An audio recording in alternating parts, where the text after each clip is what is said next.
नमस्कार, खबरों का पंचनामा देख रहे हैं आप। मैं हूं आपके साथ पूजा। हम लेकर आए हैं देश और दुनिया की 5 बड़ी खबरें, जिसमें चर्चा के लिए मेरे साथ स्टूडियो में मौजूद हैं कैपिटल टीवी के editor in chief doctor Manish Kumar. Doctor साहब, बहुत बहुत स्वागत है आपका। धन्यवाद। सबसे पहले नजर हेडलाइंस पर। तेल संकट के बीच पीएम मोदी ने पेश की नजीर। पीएम के काफिले में अब केवल 2 कारें, कई मंत्रियों ने भी घटाई कारों की संख्या। जबरदस्त एक्शन में शुभेंदु सरकार। पश्चिम बंगाल में बंद किए जाएंगे अवैध टोल बूथ, जिला प्रशासन को दी गई डेडलाइन। तो वहीं एसआईआर वोटर लिस्ट से बाहर हुए लोगों को नहीं मिलेगा अन्नपूर्णा भंडार का लाभ। सीएम शुभेंदु की पीए की हत्या मामले में बड़ा खुलासा। 1 करोड़ की सुपारी किलिंग का शक। घटनास्थल पर पहुंची सीबीआई की टीम, जांच तेजी से जारी। केरल में चुनाव जीतकर भी कांग्रेस बेहाल। सीएम को लेकर सस्पेंस बरकरार। 3 नामों में उलझा समीकरण। राहुल प्रियंका के खिलाफ उठने लगी आवाज। नीट पेपर लीक मामले में सीबीआई की बड़ी कार्रवाई। शुभम खैरनार को नासिक से हिरासत में लेकर ट्रांजिट रिमांड पर भेजा गया। सीबीआई खोलेगी अब पेपर लीक नेटवर्क की परतें। खबरों की शुरुआत में सबसे पहले बात पीएम मोदी की अपील की। अमेरिका ईरान के बीच जंग की वजह से पूरी दुनिया में तेल गैस की सप्लाई प्रभावित हुई है। भारत भी इससे अछूता नहीं है। ऐसे में प्रधानमंत्री मोदी ने कम से कम पेट्रोल और गैस इस्तेमाल करने की अपील की है। पीएम मोदी अब लोगों को विदेश यात्रा न करने की अपील कर रहे हैं, सोना न खरीदने को कह रहे हैं, खर्च कम करने के लिए प्रेरित कर रहे हैं। बड़ी बात यह है कि पीएम मोदी केवल देशवासियों से ही ऐसा करने को नहीं कह रहे, वो खुद भी इसे अमल में ला रहे हैं, या यूं कहें कि उन्होंने एग्जाम्पल सेट कर दिया है। दरअसल खबर यह है कि पीएम मोदी ने अपने काफिला में गाड़ियों की संख्या 2 कर दी है। आज केवल 2 गाड़ियों के काफिले से पीएम अपने दफ्तर पहुंचे। इसके अलावा पीएम मोदी ने एसपीजी को यह भी कहा है कि जहां तक हो सके बिना नई गाड़ियां खरीदे उनके काफिले में इलेक्ट्रॉनिक गाड़ियों को शामिल किया जाए। पीएम मोदी ने इस उम्मीद से ऐसा किया ताकि बाकी सरकारी विभाग भी इसका पालन करेंगे। हालांकि पीएम मोदी के इस निर्देश का असर दिखने भी लगा है।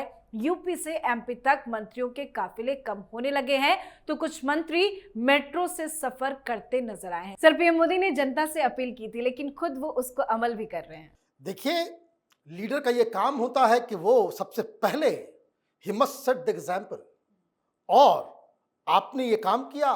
कई सारे मंत्री, कई सारे मुख्यमंत्री वो अपने काफिले को कम कर रहे हैं। हालांकि सिक्योरिटी रिस्क है, लेकिन इसके बावजूद जब आपने अपील किया तो जनता किस तरीके से, अब आप देखिए, कल तक हंगामा चल रहा था कि सोना नहीं खरीदने का अपील किया जा रहा है। ये तो बहुत गलत काम किया प्रधानमंत्री मोदी ने। आज क्या खबर आई? सोना की बिक्री में कमी आ गई। अभी सिर्फ शुरुआत है, आगे आगे देखिए क्या होता है। कि ये जो लोग कटाक्ष कर रहे थे कल तक प्रधानमंत्री की अपील पे, सोना की बिक्री अगर कम होती है, इनके चेहरे पे कालिक पुज जाएगी। मुसीबत है, पूरी दुनिया परेशान चल रही है, तो भारत के प्रधानमंत्री ने लोगों से कुछ अपील की। इसमें बुराई क्या है? इसमें क्या बुराई है? पेट्रोल खरीदते हैं हम, डॉलर जाता है। सोना खरीदते हैं हम, डॉलर जाता है। तमाम उस तरह की चीजें जिसमें डॉलर जाता है बाहर, उसको रोकने की अपील की। What is wrong in it? ये लोग भूल गए कि प्रधानमंत्री मोदी पहली बार जब प्रधानमंत्री का पद लिया तो उन्होंने कहा था कि जिन लोगों को सब्सिडी की आवश्यकता नहीं है वो गैस सिलेंडर में अपने अपने सब्सिडी को छोड़ दें। लाखों लोगों ने इनकी बात मानी थी। आज भी वही असर देखने को मिल रहा है। दिक्कत क्या है? राहुल गांधी हो, ममता बनर्जी हो, विपक्ष के तमाम लीडर्स, वो जनता की ताकत को समझ नहीं पाते।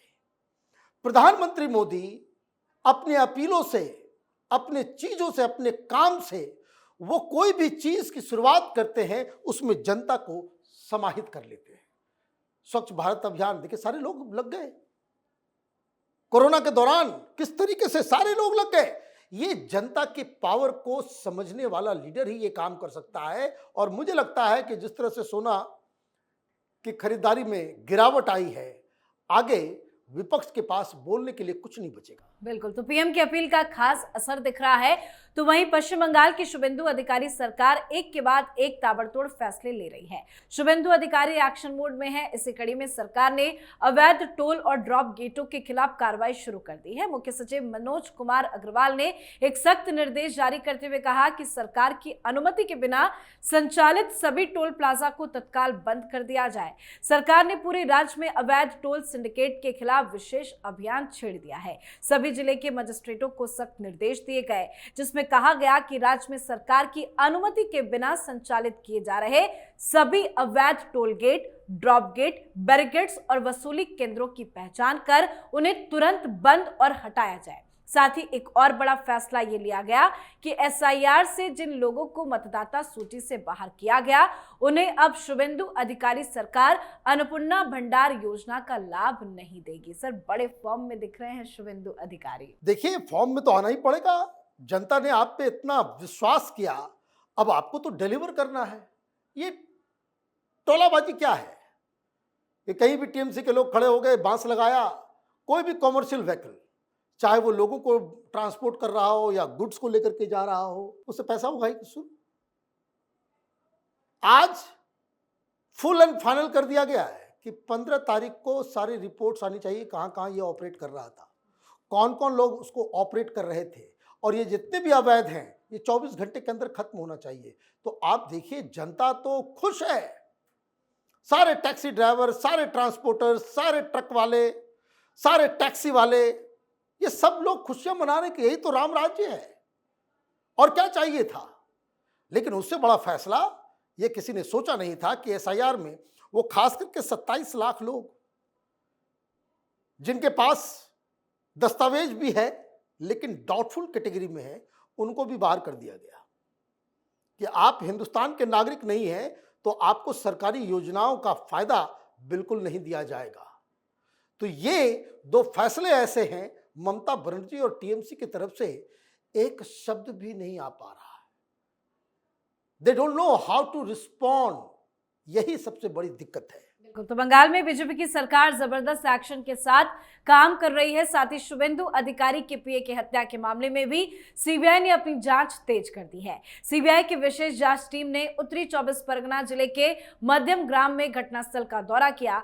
शुरुआती जांच में एजेंसी को यह हत्या बेहद सुनियोजित सुपारी किलिंग का लग रहा है, जिस पर 1 करोड़ रुपए से ज्यादा खर्च किए जाने का शक है। सीबीआई की टीम डीआईजी पंकज कुमार सिंह के नेतृत्व में घटनास्थल पहुंची थी। उसके साथ कोलकाता की सीएफएसएल के विशेषज्ञ भी मौजूद रहे। जांचकर्ताओं ने कई घंटों तक क्राइम सीन पर रहकर वारदात के पूरे घटनाक्रम को समझने की कोशिश करते हुए सबूतों की दोबारा समीक्षा की है। सर, सीबीआई ने तो जांच शुरू कर दी है, लेकिन 1 करोड़ की सुपारी किलिंग किसके आदेश पे? देखिए, आदेश तो कोई बहुत बड़ा व्यक्ति दिया है और भारतीय जनता पार्टी की तरफ से कहा जा रहा है कि अभिषेक बनर्जी है। सीबीआई ने क्या कहा? सीबीआई ने कहा कि प्राइमा फेसी जो हमारा जो इन्वेस्टिगेशन है उससे 3-4 चीजें बिल्कुल साफ साफ नजर आ रही है। 1, कि ये एक टारगेट किलिंग है। इस हत्याकांड के लिए गैंग्स को हायर किया गया। ये जो गैंग है वो इंटर स्टेट ऑपरेट करता है। यूपी, बिहार, झारखंड, छत्तीसगढ़, बंगाल, ये हर जगह फैला हुआ नेटवर्क है और ये इस तरह की पॉलिटिकल किलिंग्स पहले भी करता आया है। माफिया लोगों के लिए ये एक हथियार की तरह काम होता है। पैसे दिए गए हैं। अभी सीबीआई 1 करोड़ कह रही है, लेकिन ये आंकड़ा कहीं और भी जाएगा। अभी तो प्राइमा फेसी जितने सामान, जितना ऑपरेशन में जो पैसे खर्च हुए, उसका सिर्फ जायजा लिया जा रहा है। तो कहने का मतलब ये है कि ये जो किलिंग्स हुई है, ये आगे चल करके ये भी मालूम चलेगा कि किसी पीए के लिए, किसी नेता के पीए के लिए इतनी बड़ी साजिश वो तो रचा नहीं जा सकता। आप किसी और को टारगेट कर रहे थे, आप शुभेंदु अधिकारी को टारगेट कर रहे थे, लेकिन आपकी किस्मत ठीक नहीं थी कि शुभेंदु अधिकारी को जिस तरह का सिक्योरिटी पहले से मिल गया तो आपने प्लान बी पे काम किया। अभिषेक बनर्जी को बहुत सारे सवालों का भी जवाब देना होगा। बिल्कुल, चलिए बढ़ते हैं आगे और बात कांग्रेस पार्टी की।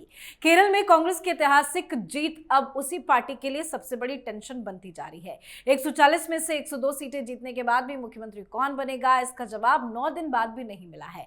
दिल्ली से लेकर तिरुवनंतपुरम तक बैठकों का दौर जारी है, लेकिन हर मीटिंग के बाद सस्पेंस और गहरा हो रहा है। उधर वायनाड में आधी रात को लगे पोस्टरों ने कांग्रेस आलाकमान की भी नींद उड़ा दी है। ये वही वायनाड है जिसे राहुल गांधी का सबसे सुरक्षित राजनीतिक किला माना जाता था, लेकिन अब इसी जमीन से गांधी परिवार को खुली चेतावनी दी जा रही है। दरअसल पोस्टरों में लिखा है कि राहुल गांधी और प्रियंका वायनाड को भूल जाइए, अब यहां से जीत नहीं मिलेगी। इन पोस्टरों ने साफ कर दिया है कि केरल कांग्रेस के अंदर कुछ बड़ा उबल रहा है। सर, पर्दे के पीछे क्या खेल चल रहा है? क्यों मुख्यमंत्री का नाम फाइनल नहीं हो रहा है? देखिए, पर्दे के पीछे वही चल रहा है जो राहुल गांधी चलवाना चाह रहे हैं। वहां पे 2-3 कंटेंडर है, पॉपुलर कंटेंडर है, जिनकी वजह से वो आप चुनाव जीते। केसी वेणुगोपाल तो दिल्ली में काम करते हैं, वो राहुल गांधी का बैग उठाते हैं, ऐसा पोस्टर लग रहा है वहां कांग्रेसियों द्वारा लगाया जा रहा है। वायनाड में विद्रोह हो गया है, मुस्लिम लीग परेशान चल रही है। ये कांग्रेस पार्टी की आदत में शुमार हो गया है कि आप हारे तो अपनी ऐसी की तैसी तो करवाया ही, जीतते हैं तो और भी ज्यादा ऐसी की तैसी हो जाती है। यही जो राजस्थान में, जो हिमाचल में, जो मध्य प्रदेश में, जो कर्नाटक में, यही काम अब केरल के अंदर हो रहा है। समस्या ये है कि वहाँ मुख्यमंत्री के रूप में राहुल गांधी अपने किसी खासम खास को चाहते हैं और वो केसी वेणुगोपाल है, लेकिन उनका विरोध हो रहा है। तो पर्दे के पीछे स्ट्रेटजी बनाई जा रही है कि ऐसा लगे दुनिया को कि बहुत ही डेमोक्रेटिक तरीके से मल्लिकार्जुन खड़गे ने चूज किया है, राहुल गांधी का इसमें कोई लेना देना नहीं है। सोनिया गांधी कह रही है कि सतीशन को मिलना चाहिए, प्रियंका वाड्रा कह रही है सतीशन को मिलना चाहिए, राहुल गांधी केसी को कह रहे हैं। तो कहने का मतलब है कि बंटी बबली का खेल चल रहा है। अब कब तक ये तय होगा ये भी देखना बाकी है। जी, अब बात आज की आखिरी खबर की। नीट पेपर लीक के आरोपों के बीच परीक्षा रद्द कर दी गई है, जिसके बाद से देश भर में हंगामा मचा हुआ है। छात्रों से लेकर कई टीचर्स ने सिस्टम के खिलाफ मोर्चा खोल दिया।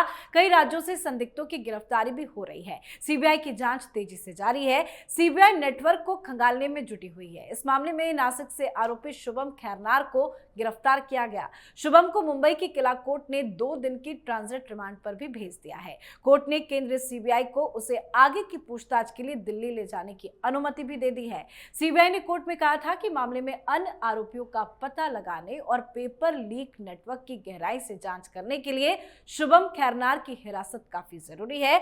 अब सीबीआई इस मामले में जुड़े अन्य आरोपियों और पूरे नेटवर्क की तलाश में जुटी हुई है। सर, नेटवर्क का पता क्या लगा लिया जाएगा? देखिए, नेटवर्क तो ये काम कर रहा है ऑल इंडिया स्तर पे जी, और जैसा कि मैं बार बार कहता हूं, चाहे वो ड्रग्स का रैकेट हो, प्रोस्टिट्यूशन का रैकेट हो, जहां भी ऑर्गेनाइज्ड किस्म का इस तरह का क्राइम होता है जिसमें ये पेपर लीक भी है, ये विदाउट पॉलिटिकल पैट्रोनेज ये पॉसिबल नहीं है।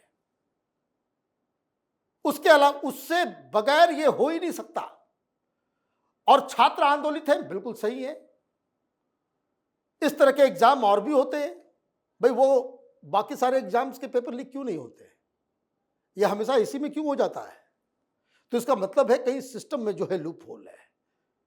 1 साल पहले इसी तरीके से पेपर लीक के मामले को लेकर के पूरे देश में बवाल मचा था। हमने कोई सीख नहीं सीखा। सबसे पहली चीज, जो बड़े बड़े अधिकारी हैं, देयर हेड मस्ट रोल, उनको सस्पेंड करना जरूरी है। उसके बाद इन्वेस्टिगेशन बढ़ाइए ताकि लोगों को यह विश्वास हो कि सरकार जो है इसमें एक्शन ले रही है। नंबर 2, पकड़ भी लेंगे तो आप क्या करेंगे? कानून नहीं है। इनके ऊपर क्या चार्जेस लगेगा? फर्जी डॉक्यूमेंट तैयार करने का, दस्तावेजों के साथ हेराफेरी करने का, यही आरोप लगेगा। हमारे कानून में पेपर लीक करने के लिए स्पेशल प्रावधान नहीं है। ये मैं बार बार कह रहा हूं, देश का कानून लुंज पुंज है और इसी का फायदा ये माफिया उठाते हैं और इसलिए इनकी हिम्मत बनी हुई है। जी, बहुत बहुत धन्यवाद सर समझाने के लिए। धन्यवाद। खबरों का पंचनामा में आज के लिए फिलहाल इतना ही। देश विदेश की बाकी खबरों और उनके सटीक एनालिसिस के लिए देखते रहिए कैपिटल टीवी। हमें लाइक कीजिए, शेयर कीजिए और कैपिटल टीवी को सब्सक्राइब कीजिए। नमस्कार।